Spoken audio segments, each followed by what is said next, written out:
It is really lonely here, so I'll be taking you through pretty fast on how you can connect your audience with, how you can connect your brand with your audience using the power of social media.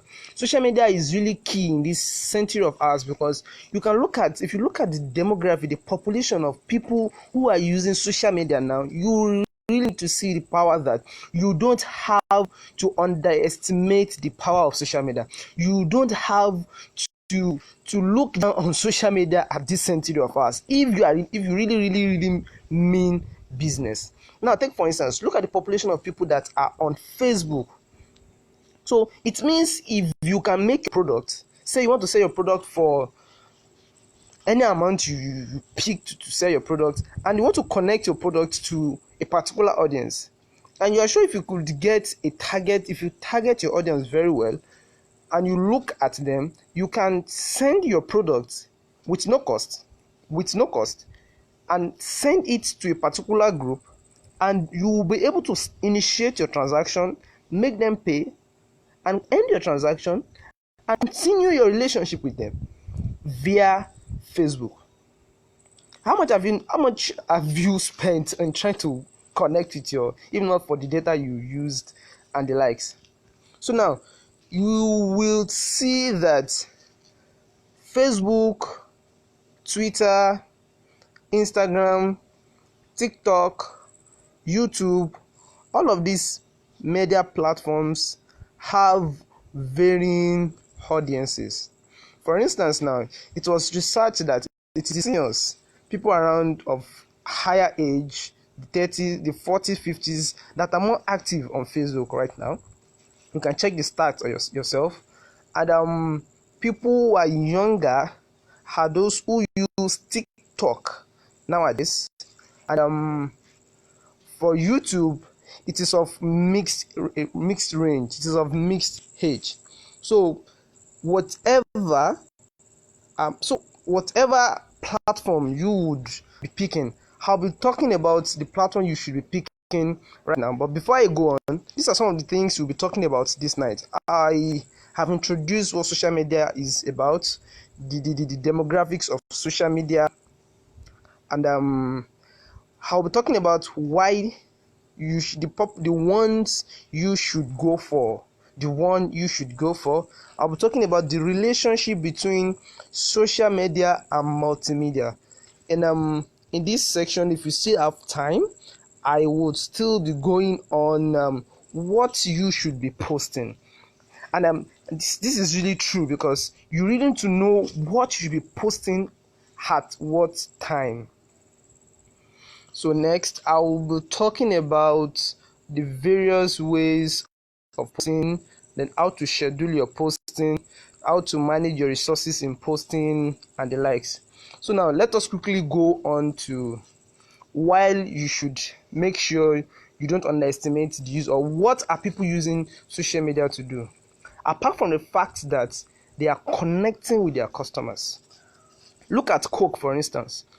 Coke launched during if you remember, during the last World Cup, when what is his name?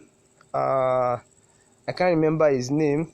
When Naira Marley and some guys, when they sang the song on "Is a Goal," I'm very sure you understand the song. You know the song. People are really resonating with this song. And what is as an ambassador, and then it started trending. It's a goal. It's a goal. It's a Coke. Now, just last month, when Bebo Day was raining, Coke saw that their audience is on Facebook. They saw that what they need to do to come to speak with the audience is to use what is raining now, which is Bebo Day. So they say, oh, yeah, Beko, okay. Is that not awesome? Beko, okay. And that was what was trending.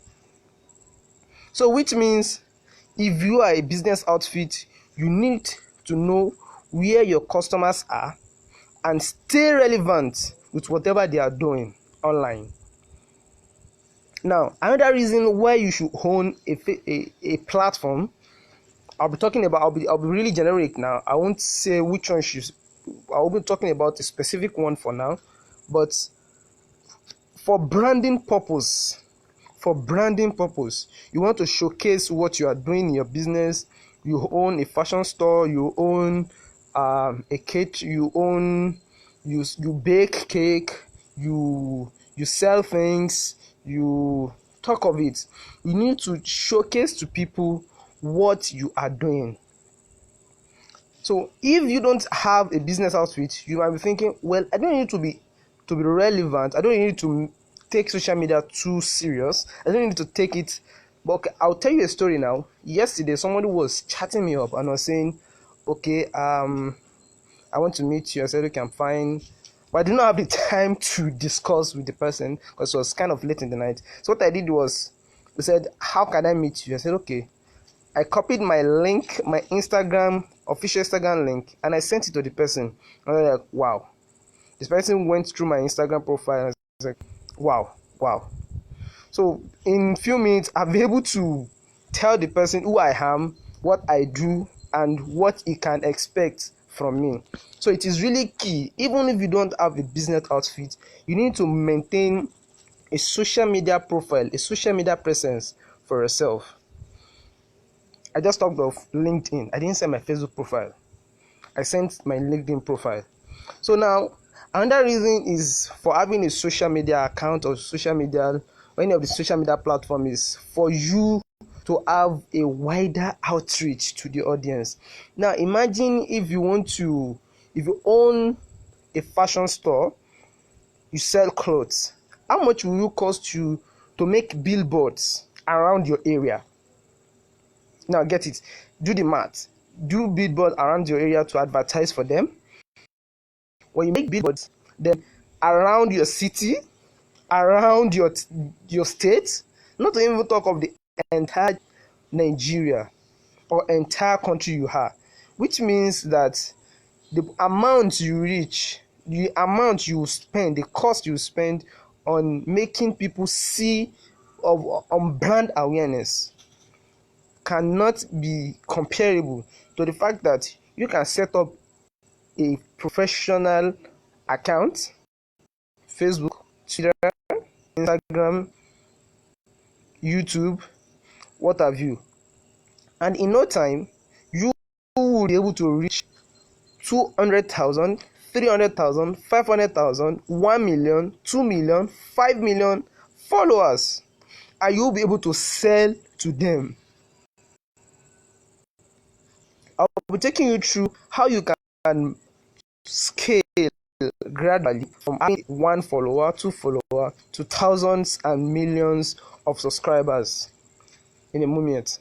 So now another reason why you should own social media platforms, you can consider making money. Now listen now, don't think you can't make money from social media. I'll give you so many instances. I'll give you just one instance now and you can check him up. We have this guy PewDiePie. It is spelled PEWDIEPIE. He makes tons of money on YouTube. He makes lots of thousands of US dollar monthly posting on YouTube, and he's making his cool cash. Just 2 days ago, I was chatting with one of my friends and was saying he has a friend that is trying to resign from Google. Now listen, he's planning to resign from Google because the revenue is generating from YouTube is sustaining him, is making sense that he wants to leave his job. Do you get it now? He wants to leave his job and face YouTube completely, which means that the amount the revenue is generating with what the effort is applying is kind of more balanced than the effort is applying to going to work, to going to office in a Google settings.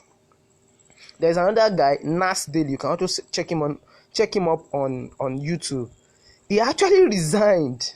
He's an electrical engineer and he resigned from his place of work to now set up his own YouTube to face his own YouTube channel fully. which means so other platforms too. There's this website, I think, influencer.co, if I'm not too if I'm too if I'm not too wrong. On this particular platform, members who have significant amount of followers, maybe on Facebook, Twitter, or Instagram, I think predominantly it is Instagram. When you have a particular number of followers, you can post for people on your own handle, on your own Instagram page, because you know that for sure when you post, at least 5,000 people would check it. You know, when you post, for sure maybe 7,000 people will check it. So it means if you can bargain with such people and tell them to post on your behalf, you are guaranteed that you people 5,000 people will see your post, and I think you pay them $20 or $50 a thereabouts, depending on the number of followers each of them has. So now compare that with erecting a pole somewhere in your city where you don't even know who would see it. But in his own case now, you are sure of the demographic of people who have followed him. So I've talked about branding, I've talked about wider outreach, I've talked about having a personal profile. So now, there are different social media platforms. We have the popular ones and the less popular ones. We have Facebook, Twitter, Instagram, TikTok, YouTube, and the likes. So now, which one should you go for? So this is a tricky question. This is really tricky because you might be confused. So okay, should I start with a Twitter account? Should I start with a Facebook account? Do I use a YouTube account? Do I use an Instagram account? I think the answer to this is really personal to you, in the sense that which one are you really active? Which one do you enjoy using more? On a personal note, I prefer using Facebook. So I'm more active on Facebook. In fact, there was a time that the last time I checked I was about installing some apps, and I saw that the last time I used my Instagram app was almost 70 something days ago, close to 3 months. I'm like, wow. So it's been this long since I logged into my Instagram.